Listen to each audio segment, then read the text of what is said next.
Le flocon de neige. Le flocon fait partie des fractales. Le principe est de partir d'une figure de base et de répéter indéfiniment un même processus. La figure de départ est un triangle équilatéral. Le processus que l'on va répéter indéfiniment est le suivant. Chaque côté est divisé en 3 parties égales. Et à partir du segment central, on construit un triangle équilatéral. On fait ça sur chaque côté et voici l'étape 1. Ensuite, on va répéter le même processus pour chacun des côtés de cette figure et nous arrivons à l'étape 2. Puis, à nouveau, en coupant en 3 chaque segment, l'étape 3. L'étape 4, l'étape 5, etc.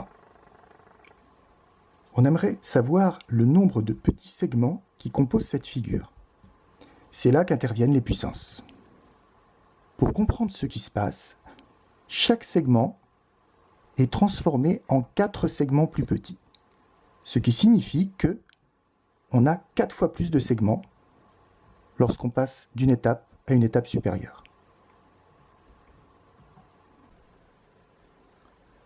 À l'étape 0, le triangle a 3 côtés. Quand on commence ce processus, à la première étape, il y a donc 4 fois plus de côtés, 12. Étape suivante, 4 fois plus que l'étape précédente, 48.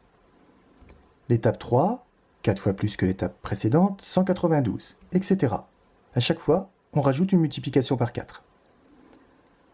On voit bien qu'ici, les 4 apparaissent plusieurs fois et il y a 1, 2, 3, 4, 5 facteurs identiques, ce qui correspond bien à l'étape 5. 4 facteur 4 qui correspond à l'étape 4. Donc on peut écrire simplement ce calcul de la façon suivante, 3 fois 4 puissance 5. Une fois qu'on a compris le principe, on peut s'interroger sur une figure à l'étape 15. Combien la figure aurait-elle de côtés? Eh bien, 3 fois 4 puissance 15. On utilise la calculatrice et on trouve